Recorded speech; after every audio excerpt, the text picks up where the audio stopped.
There's a bigger dream waiting for you, just waiting for you to step into it.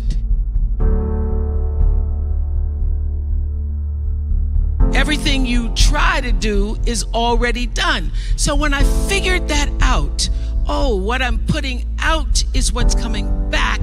Let me get real clear about what it is I'm putting out. Real clear.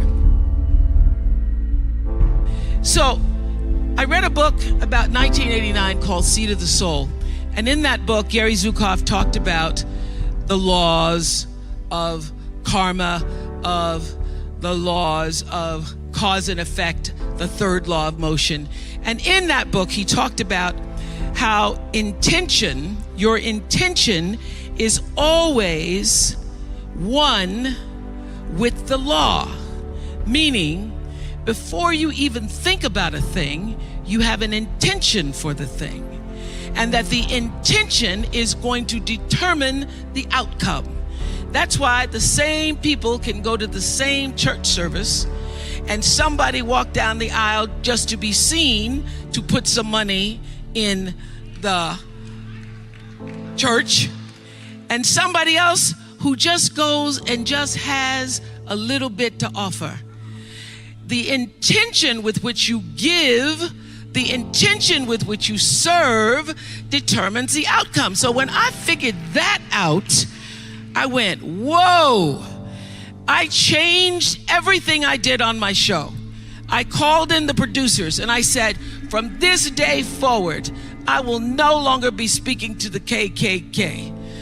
I will no longer be speaking to people who are fighting each other in a way that it is damaging to the character of myself and other people who watch. From this day forward, I am only going to do intentional television. So it is my intention to fulfill the dream of the Creator. It is my intention to live to the highest calling and be pressed to the mark of the highest calling that I have come to do. And when you can ask the Creator, ask that which made you you, what is your dream for me? I guarantee you, instead of you trying to define the dream, what is your dream for me? If you're able to lean into the dream that the universe and all the forces of light and love and power and grace by all the names that we call God has for you, nobody can touch you. Every single day, I would have a pre-show meeting and have the producers come in and state to me, what is your intention?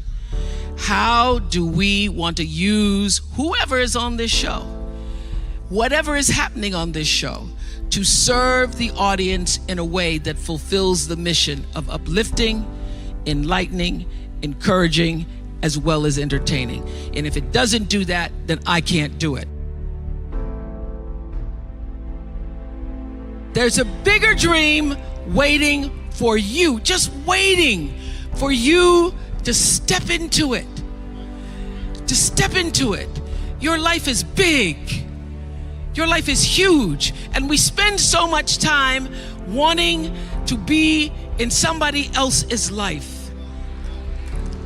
And you don't get honored, you don't get revered, you don't get celebrating wanting what somebody else has,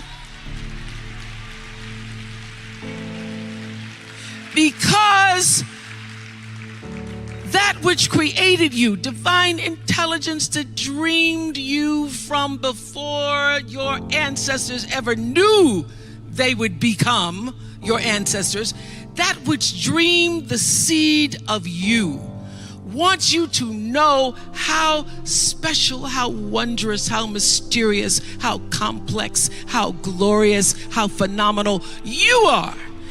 And you get no credit messing in somebody else's territory or trying to have power over something you have no control. Another one of my favorite teachings is The Wizard of Oz. When the Wicked Witch of the West says, go away from here because you don't have any power here, you have no power in any territory other than your own. Oh, but you are the master of that. You get to be the master of your own fate. You get to be the captain of your own soul. And if you just manage that, if you just took care of your territory, oh, the glorious, glorious, glorious, wondrous, wondrous opportunities and possibilities that are waiting for you. So the question is, what are you resisting? What are you pushing against? What are you not allowing? What are you blocking because you have this idea of who and what you're supposed to be, instead of leaning into the dream that's already been created and waiting for you? It's waiting for you. And the second, it's an instant thing. It's a shift in the way you see yourself and the power from which you have come. I went through some tough times after I left the Oprah show. I made a conscious decision that when I felt I had said all that I could say and the audience had heard it, that I would move on and that I would not spend my life regretting or trying to hold on to what used to be or hold on to what I had. So I dreamed this dream of starting a network. And in the beginning, it was a struggle. It was a struggle because honest to goodness, I did not know what I was doing. I was trying to figure it out. I thought that the Oprah show audience would follow us to OWN, and then I realized y'all didn't have cable.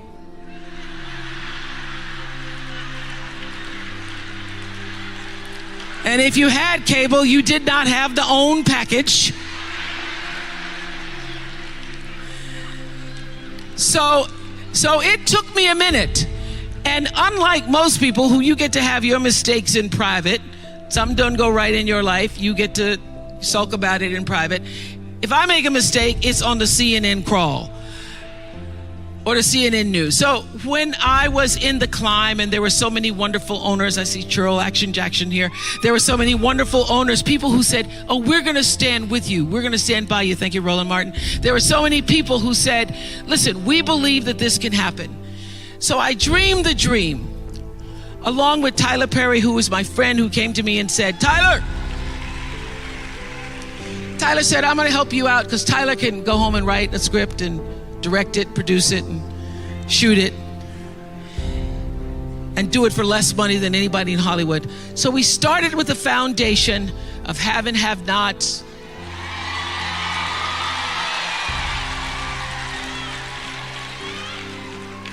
If loving you is wrong,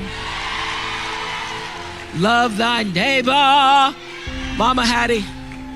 And then I started to dream another dream about scripted television, because in the beginning I was told you couldn't do it. You couldn't do it, didn't have enough money to do it. And I dreamed the dream. I read Proverbs 11:28 that says, those who trust in their riches will fall, but the righteous will rise and thrive like a green leaf.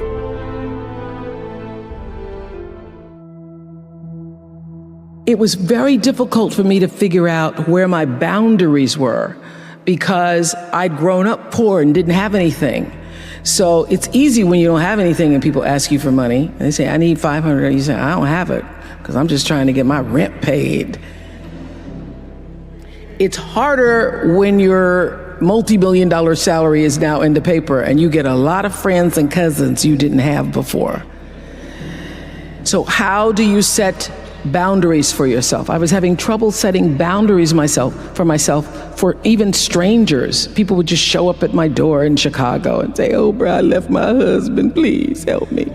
And I would, because she knows I have it. So what I learned is that, the reason why people keep showing up is because my intention is to make them think that I'm such a nice person that you can ask me for anything. you can get me to do anything. I'm going to say yes, I'm going to say yes. So when Stevie called me this time, I thought I'd try out my first no on Stevie. Let's start big. He wanted me to donate some money to a charity, and I didn't want to donate to the charity because I have my own charities and I care about a lot of people, but the problem is when you have money, everybody thinks you just want to give to everything. So every letter I ever get starts with, "We know you love the children." Yes, I do love the children, but somebody else is going to have to help the children. So I said to Stevie, no. And as a person who has that disease to please, I was waiting for him then to say, "I will never speak to you again. I will never call you. I will never sing a song for you." And he didn't. He just said, "Okay." "Okay? Okay, it's okay?" He said, "Okay, check you later." And what I learned from that is, many times you will have angst and worry about things and put yourself in a state when the other person really isn't even thinking about you. So learning that I could specifically determine for myself what the boundaries were for me, what I wanted to do, give my money, give my time, give of my service to who I wanted to give it to when I did, that I get to make that decision. And just because you get 100 requests a week doesn't mean you have to try to fulfill all of that. Just because you have all of these demands on your time and on you doesn't mean that you have to say yes. You get to decide because you're the master of your fate. The captain of your soul, as William Ernest Henley said in Invictus. And understanding that really changed the meaning of my life in that I was no longer driven by what other people wanted me to do, but took charge of my own destiny, making choices based upon what do I feel is the next right move for me. Quincy Jones discovered me. And it's so interesting to me because when I was working as a television newswoman in Baltimore, and really all I wanted to do was be an actress, but I was doing television, and I felt at the time, well, I can't quit this job because this is what everybody else wants to do. And if I quit this job, what am I going to do? And I was going to a speech coach at the time that the station had sent me to. The broadcasting school, they sent everybody to the same woman. And I was telling her, I really don't want to do this. What I really want to do is act. And she says, "My dear, you don't want to act, because if you wanted to act, you'd be doing it. What you want to be, my dear, is a star. Because if you wanted to act, you'd be waiting tables in New York." And I thought, now why am I going to wait tables if I'm already working in TV? So I said, well, what I think is going to happen is I will be discovered. Because I want it so badly, somebody's going to have to discover me. And she said, "You just dream. You dream, you're a dreamer." So when it happened, I called her up. I said, "You will not believe this. I got discovered." And it really was a discovery. It's like one of those Lana Turner stories, only it wasn't a drugstore. He was in his hotel room, saw me on TV. It was unbelievable. So the interesting thing about that is that I truly believe that thoughts are the greatest vehicle to change power and success in the world. Everything begins with thoughts. I mean, the chairs that we're sitting in, the room that we're in, all started because somebody thought it. So I thought up The Color Purple for myself. I know this is going to sound strange to you. I read the book. I got so many copies of that book. I passed the book around to everybody I knew. If I was on the bus, I'd pass it out to people. And when I heard that there was going to be a movie, I started talking it up for myself. I didn't know Quincy Jones or Steven Spielberg or how on earth I would get in this movie. I'd never acted in my life, but I felt it so intensely that I had to be a part of that movie. I really do believe I created it for myself. I wanted it more than anything in the world and would have done anything to do it. Anything to do it. Turn your wounds into wisdom. You will be wounded many times in your life. You'll make mistakes. Some people will call them failures. But I have learned that failure is really God's way of saying, excuse me, you're moving in the wrong direction. It's just an experience. Just an experience. I remember being taken off the air in Baltimore, being told that I was no longer being fit for television and that I could not anchor the news because I used to go out on the stories. And my own truth was, even though I'm not a weeper, I would cry for the people in the stories, and which really wasn't very effective as a news reporter, to be covering a fire and crying because the people lost their house. And it wasn't until I was demoted as a on-air anchorwoman and thrown into the talk show arena to get rid of me that I allowed my own truth to come through. And the first day I was on the air doing my first talk show back in 1978, it felt like breathing, which is what your true passion should feel like. It should be so natural to you. And so I took what had been a mistake, what had been perceived as a failure with my career as an anchorwoman in the news business, and turned it into a talk show career that's done okay for me. What drives you to keep working so hard? You and I are in the 60s category, and so when you're in your 60s, you've lived more than you're going to live, realistically. So when you realize you've lived more than you're going to live, you can say, why not relax a little bit? Why not just ease up? Why have you decided to even work harder than you did before? Because I think, David, that everybody, the thing that works for me all these years, whether it was the magazine, or which I still have, or whether it was the show, I understood that there's a common denominator in the human experience. And I want the same thing you want, which is the same thing you want and you want. What we all want is to be able to live out the truest, highest expression of ourselves as a human being. That doesn't end until you take your last breath.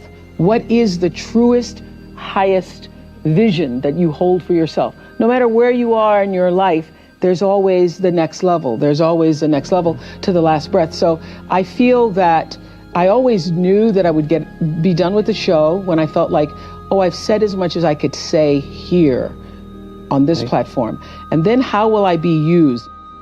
I feel that until you have used your value as a human being, you're not done.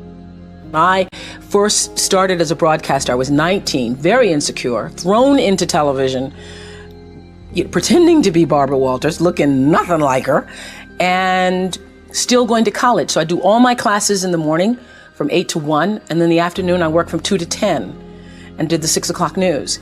And would stay up and study and all that stuff, until 1, 2, or 3 o'clock in the morning, and then just start the routine all over again.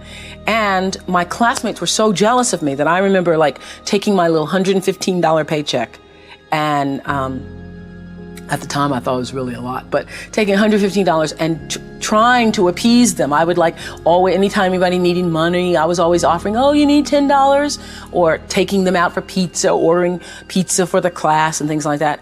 That whole disease to please, that's where it was the worst for me, I think, because I wanted to be accepted by them and could not be, because first of all, I didn't have the time. They wanted me to pledge, and I didn't have the time to pledge. I didn't have the time to be a part of all the other college activities or a part of that whole lifestyle.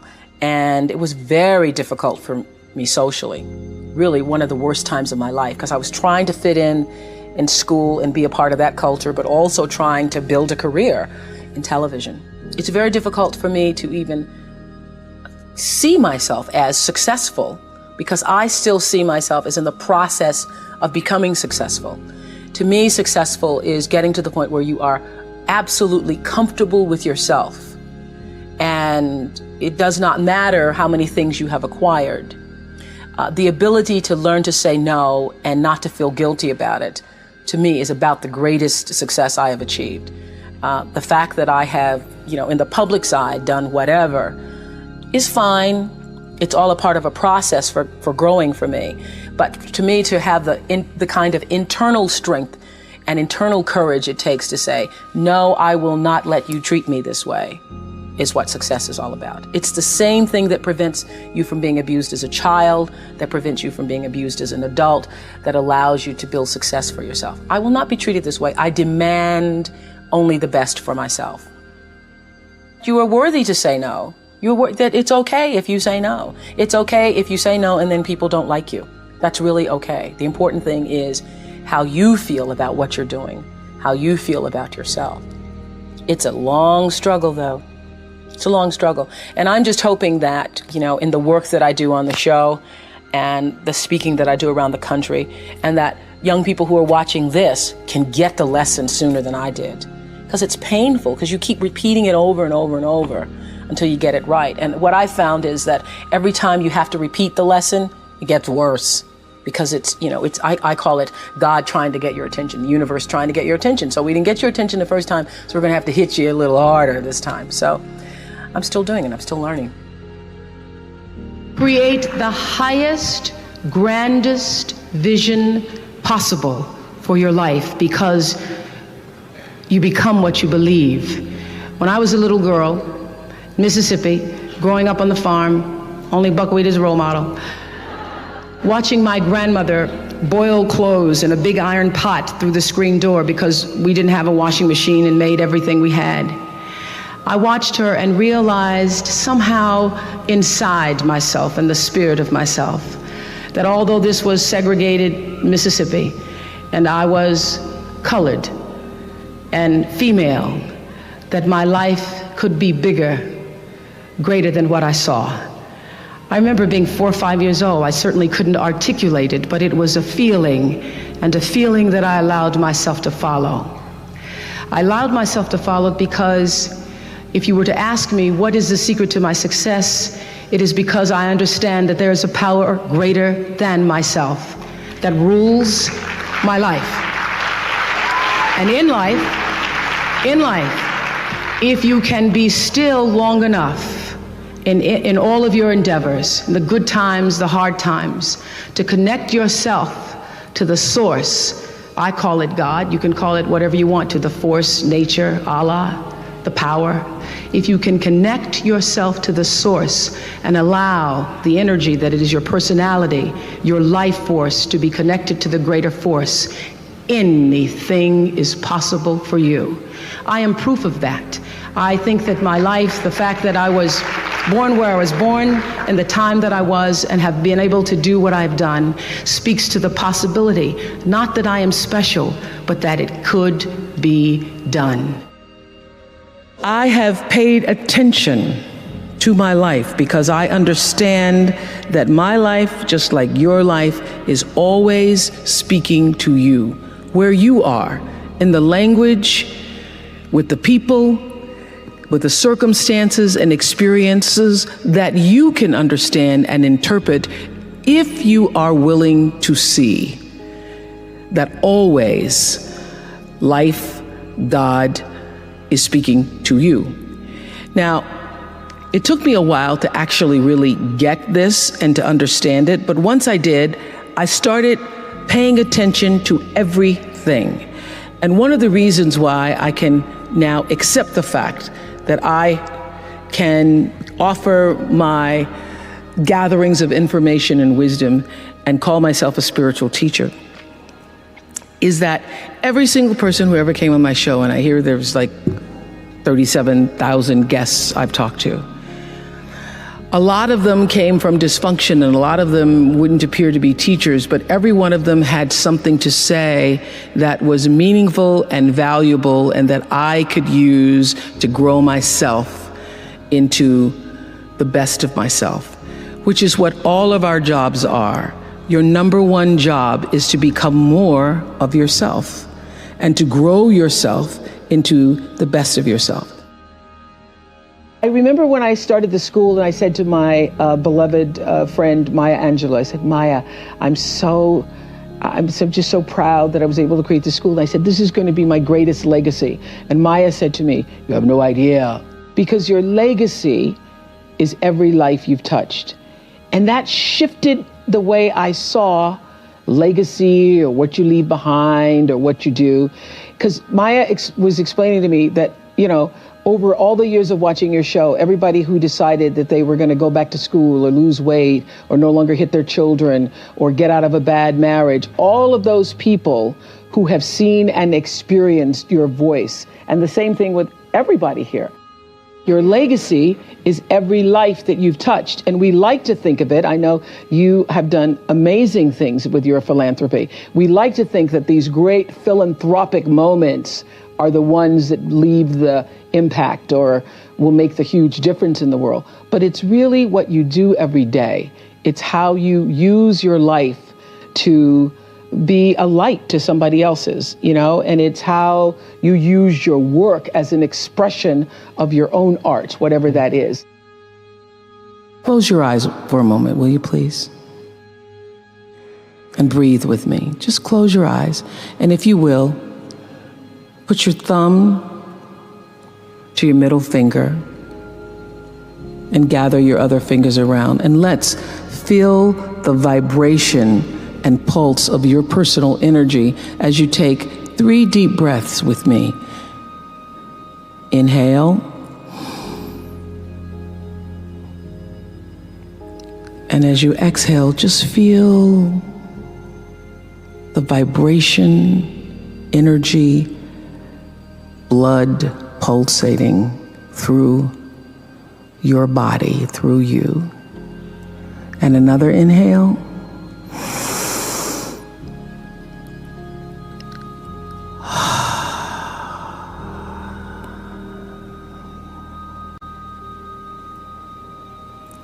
And another inhale.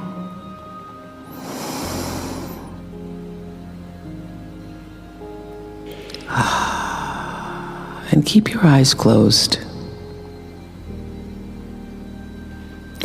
And let's just think about this day. This day that you have been graced to breathe in and out thousands of times. This day where many of those breaths were taken for granted. You just expected the next one to come. But the truth is, there's no guarantee that the next one comes. This day, how you started your day, what your thoughts were this morning, how you've carried yourself through this day, how you've been allowed to have encounters and experiences, some challenging, some more life-enhancing, that pushed you forward another day of being here on the planet Earth as a human being. Let's just think about that. After all you've been through, in this day alone,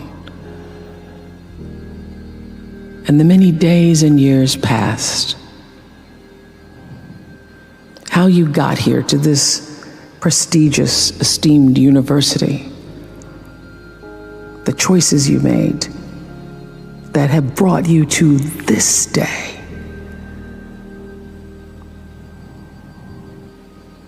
Open your heart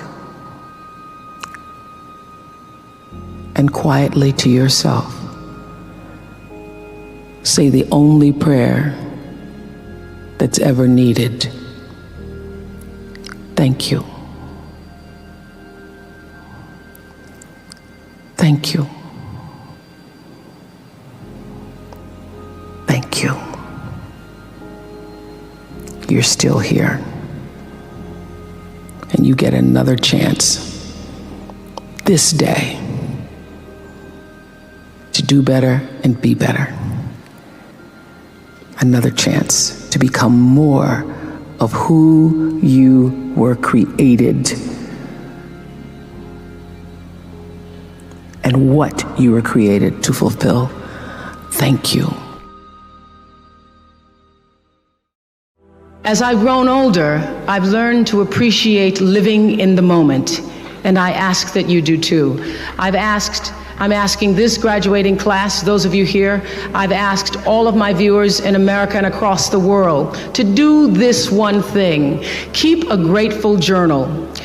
Every night, list 5 things that happened this day, in days to come, that you are grateful for. What it will begin to do is to change your perspective of your day and your life. I believe that if you can learn to focus on what you have, you will always see that the universe is abundant and you will have more. If you concentrate and focus in your life on what you don't have, you will never have enough. Be grateful. Keep a journal. You all are all over my journal tonight.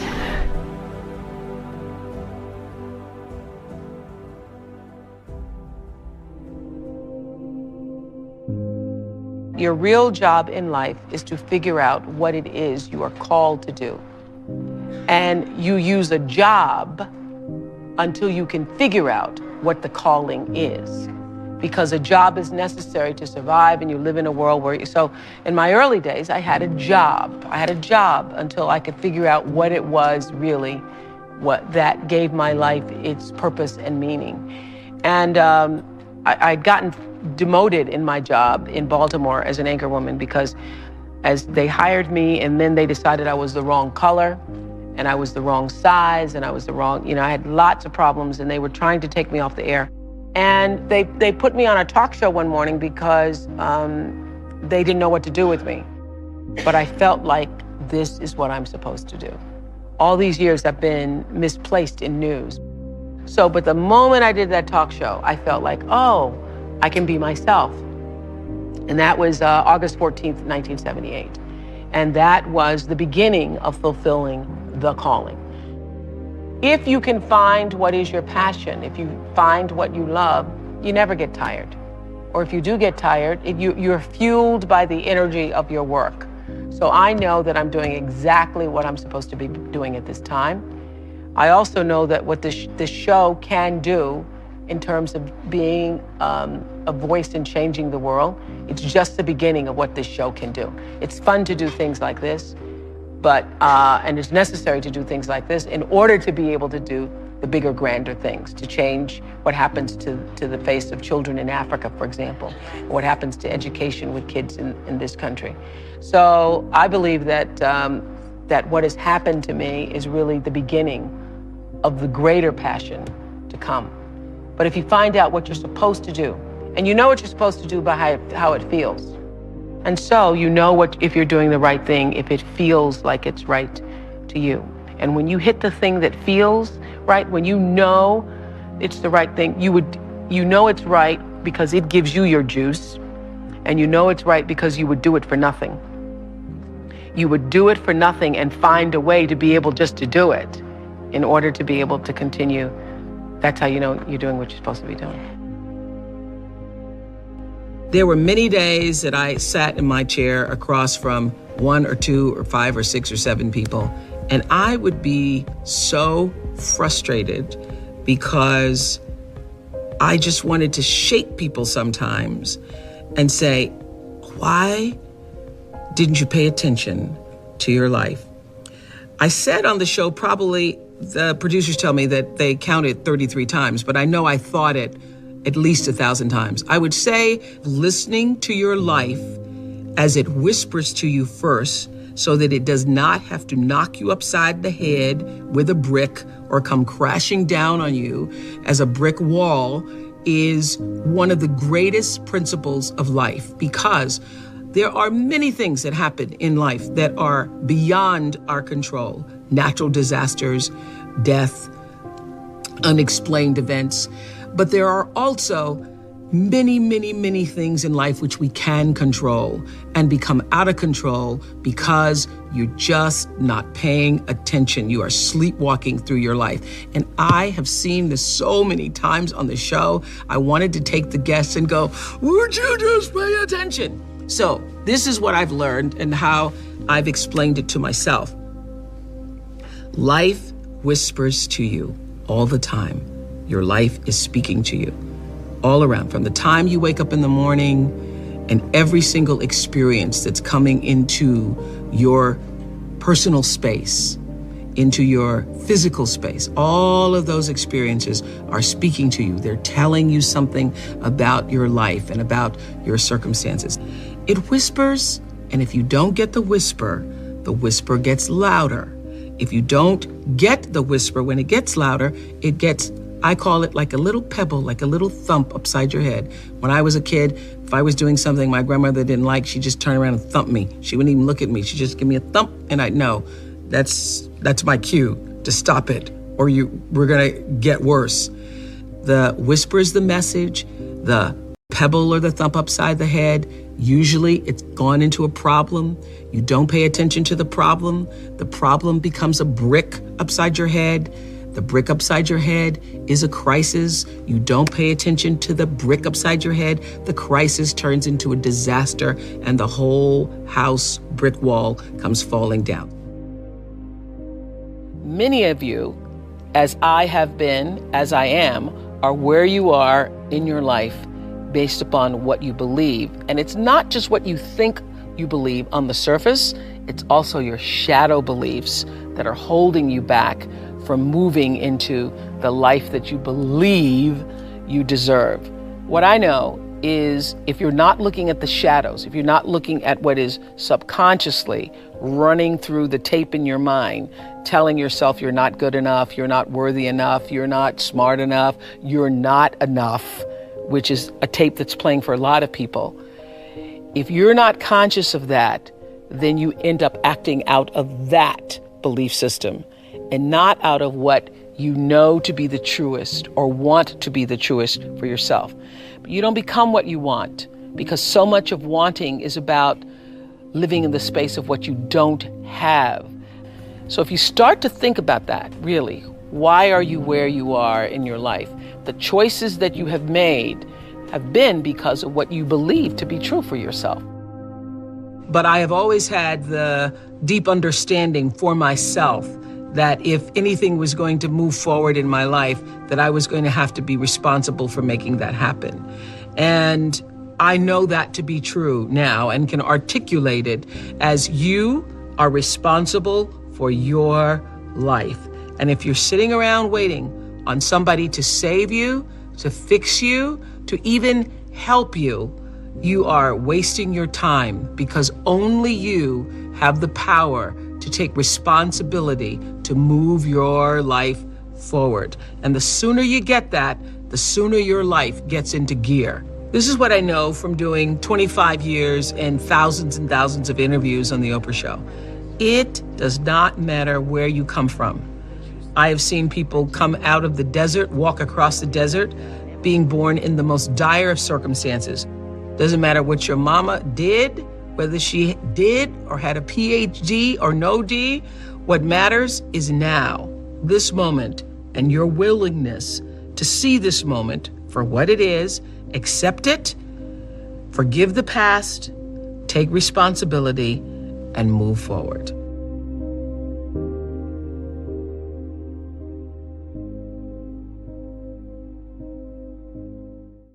My one hope today is that I can be a source of some inspiration. I'm going to address my remarks to anybody who's ever felt inferior or felt disadvantaged, felt screwed by life. This is a speech for the quad.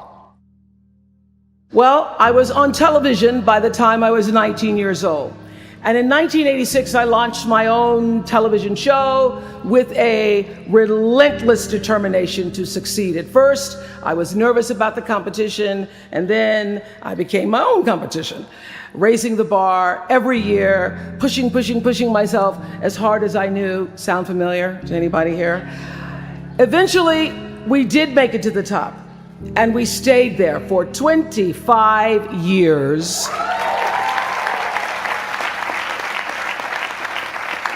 The Oprah Winfrey Show was #1 in our time slot for 21 years. And I have to tell you, I became pretty comfortable with that level of success. But a few years ago, I decided, as you will at some point, that it was time to recalculate, find new territory, break new ground. So I ended the show and launched OWN, the Oprah Winfrey Network.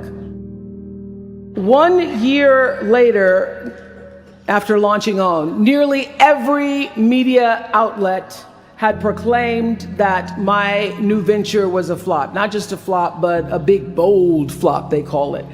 I can still remember the day I opened up USA Today and read the headline, "Oprah not quite standing on her own." It really was, this time last year, the worst period in my professional life. I was stressed and I was frustrated, and quite frankly, I was embarrassed. It doesn't matter how far you might rise. At some point, you are bound to stumble, because if you're constantly doing what we do, raising the bar, if you are constantly pushing yourself higher, higher, the law of averages, not to mention the myth of Icarus, predicts that you will at some point fall. And when you do, I want you to know this, remember this: there is no such thing as failure. Failure is just life trying to move us in another direction. Now, when you're down there in the hole, it looks like failure. So this past year, I had to spoon feed those words to myself. And when you're down in the hole, when that moment comes, it's really okay to feel bad for a little while. Give yourself time to mourn what you think you may have lost. But then, here's the key: learn from every mistake, because every experience, encounter, and particularly your mistakes, are there to teach you and force you into being more of who you are. And then figure out what is the next right move. And the key to life is to develop an internal, moral, emotional GPS that can tell you which way to go. But the challenge of life, I have found, is to build a resume that doesn't simply tell a story about what you want to be, but it's a story about who you want to be. It's a resume that doesn't just tell a story about what you want to accomplish, but why. A story that's not just a collection of titles and positions, but a story that's really about your purpose. Because when you inevitably stumble and find yourself stuck in a hole, that is the story that will get you out. What is your true calling? What is your dharma? What is your purpose? For me, that discovery came in 1994 when I interviewed a little girl who had decided to collect pocket change in order to help other people in need. She raised $1,000 all by herself, and I thought, well, if that little 9-year-old girl with a bucket and a big heart could do that, I wonder what I could do. So I asked for our viewers to take up their own change collection, and in 1 month, just from pennies and nickels and dimes, we raised more than $3 million that we used to send one student from every state in the United States to college. And together we built 55 schools in 12 different countries and restored nearly 300 homes that were devastated by Hurricanes Rita and Katrina. So the Angel Network, I've been on the air for a long time, but it was the Angel Network that actually focused my internal GPS. It helped me to decide that I wasn't just going to be on TV every day, but that the goal of my shows, my interviews, my business, my philanthropy, all of it, whatever ventures I might pursue, would be to make clear that what unites us is ultimately far more redeeming and compelling than anything that separates me. Because what had become clear to me, and I want you to know, it isn't always clear in the beginning, because as I said, I've been on television since I was 19 years old. But around 94, I got really clear. So don't expect the clarity to come all at once, to know your purpose right away. But what became clear to me was that I was here on earth to use television and not be used by it, to use television to illuminate the transcendent power of our better angels. So this Angel Network, it didn't just change the lives of those who were helped, but the lives of those who also did the helping. It reminded us that no matter who we are or what we look like or what we may believe, it is both possible and, more importantly, it becomes powerful to come together in common purpose and common effort.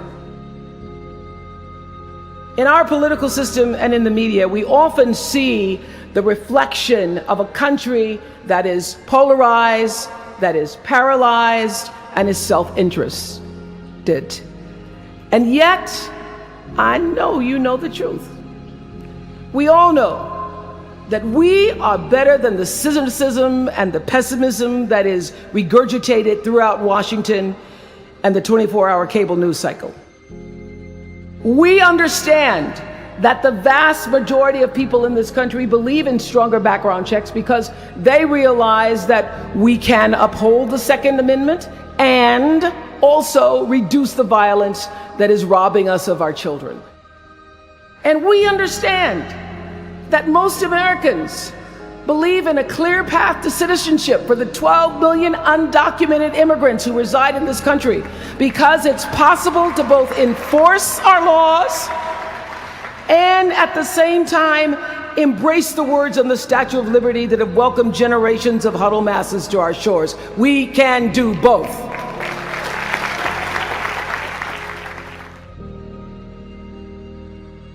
The point is, your generation is charged with this task of breaking through what the body politic has thus far made impervious to change. Each of you has been blessed with this enormous opportunity of attending this prestigious school. You now have a chance to better your life, the lives of your neighbors, and also the life of our country. When you do that, let me tell you what I know for sure.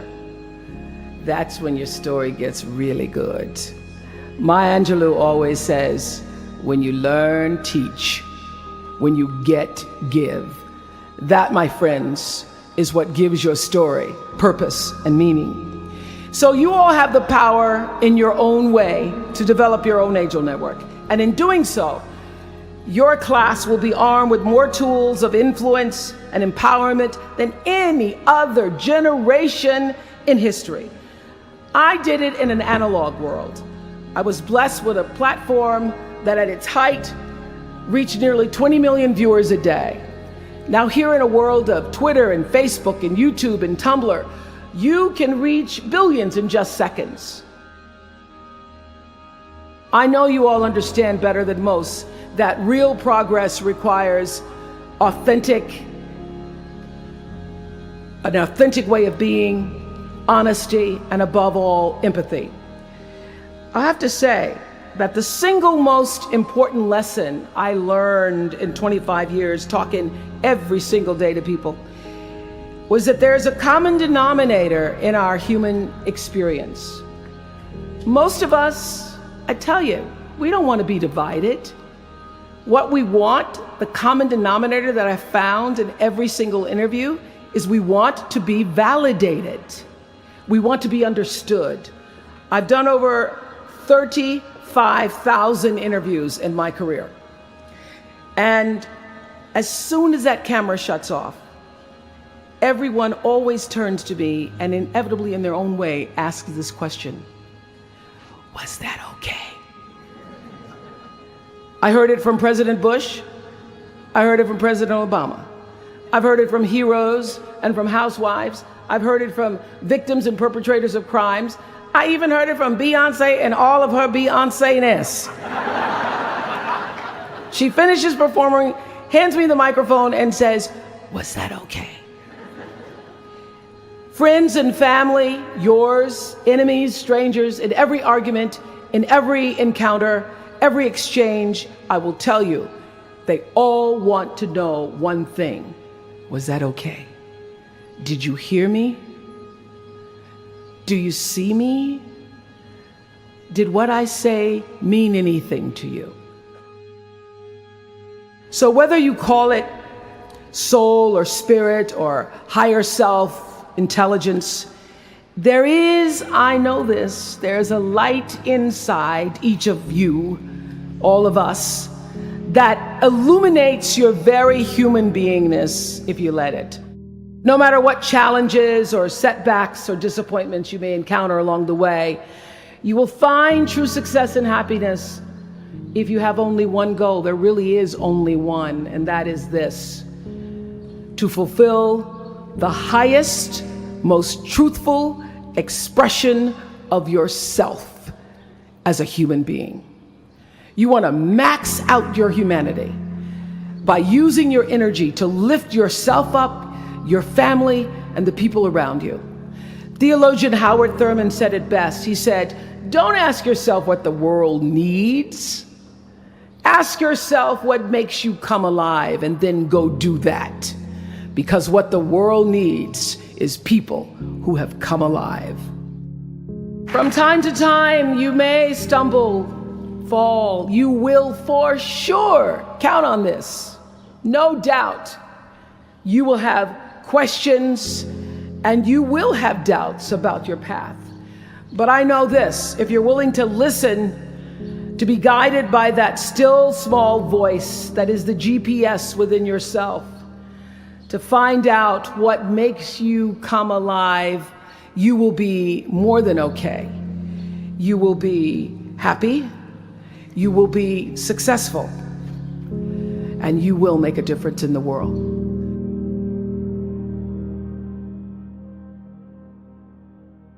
The three things that I want to leave with you, just these three. I could do 10, I could do a whole life class. But just these three things will carry you if you let them. First and foremost, knowing who you are. Knowing who you are. Being able to answer this question: who am I? And what do I want? Who am I really? My answer is I am God's child. I am that which is born of all that is. I am, as Pierre de Chardin said, a spiritual being having a human experience, come trailing the breath of the ancestors yet, but trailing the breath of the angels, and understanding that because I am connected to the source of all that is possible for me.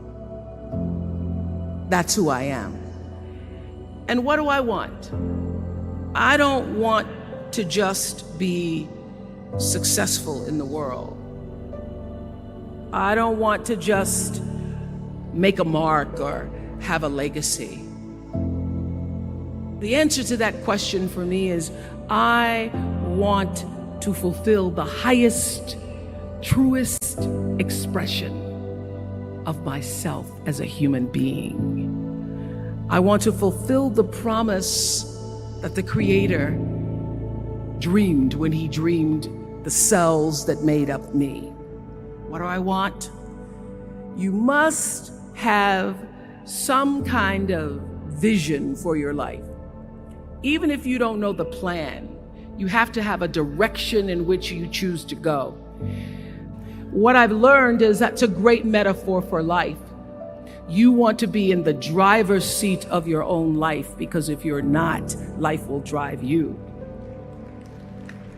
So, knowing who you really are in this space and time that we embody. That's number one. What do you want? Who are you? Number two, you must find a way to serve. Martin Luther King said that not everybody can be famous, but everybody can be great, because greatness is determined by service. Now, we live in a world where everybody wants to be famous and where we admire people for just being famous.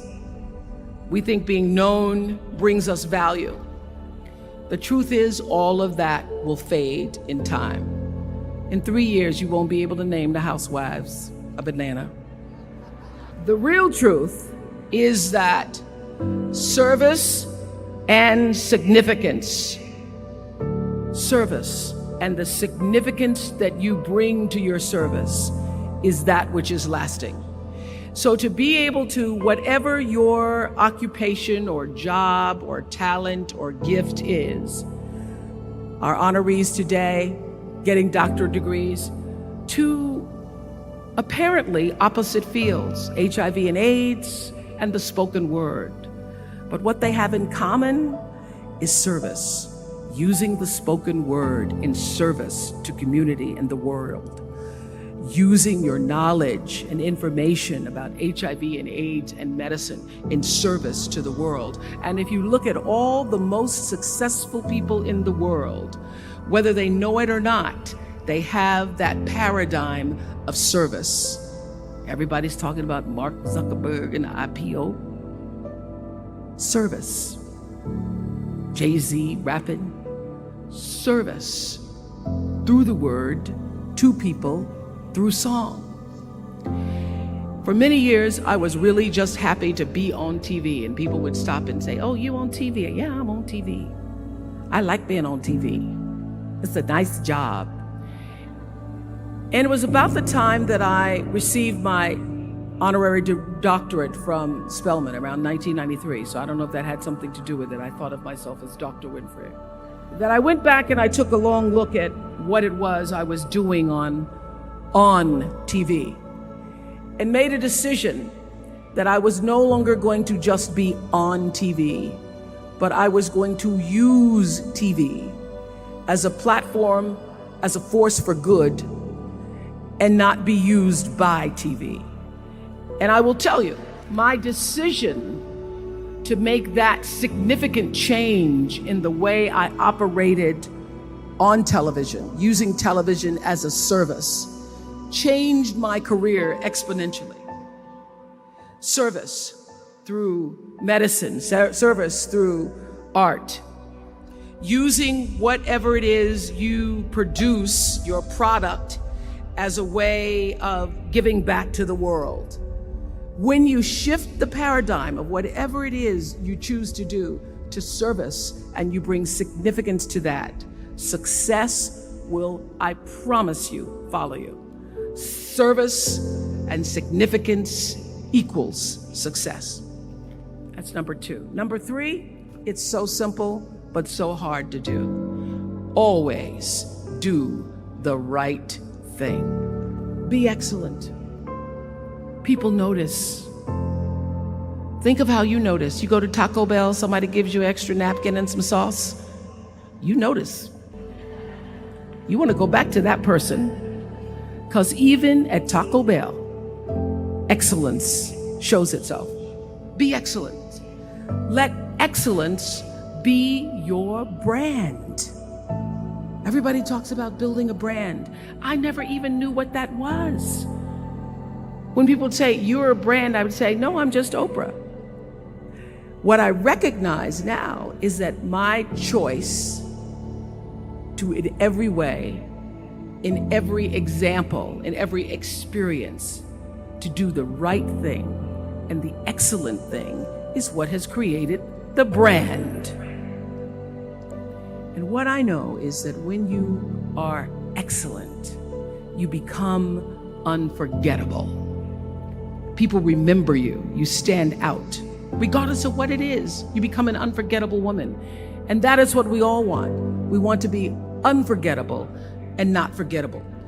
So doing the right thing, even when nobody knows you're doing the right thing, will always bring the right thing to you. I promise you that. Why? Because the third law of motion is always at work. For every action, there's an equal and opposite reaction. That is so true in all of our lives. You just have to do the right thing, and the right thing will follow you even when people don't support it. I remember many times on my show. There are many shows y'all never saw. And the reason you didn't see them is because I got the last vote. And I remember 2010, my team, hardest working team in television, had done this interview with a woman who turns out she was a Sunday school teacher by day and a sex addict at night. And they were like, you won't believe it. We got her going out. We got her with the men. And we get to show her. And she was willing to show us everything. I sat down with a woman for an interview that was taped. And during the process of the interview, I said, why are you doing this? And she said, oh, I want to help people. I want to tell my story and I want to help people. I said, do you have children? She says, yes, I have a 10-year-old son. I knew right then this is never going to see the light of day. So we got off the air and I said to the lady, we are not going to air that show. And she said, why? My producer said, why? She knew she was being filmed. She knew what she was saying. She knows what you... I said, because her son will never get over it. Her son will never get over it. And it's not worth a rating point to me. Not worth a rating point to me to know that there's a 10-year-old boy who's destroyed because his mother went on the Oprah Winfrey show and told all her business. You do the right thing even when other people think it may not be. And oftentimes, when you make a decision to do the right thing, immediately you're faced with doubt. Was that the right thing? Was that the right decision? I don't know, was that the right thing? You always know it's the right thing, when in the end, there is peace. You are rewarded by peace in knowing that you did the right thing.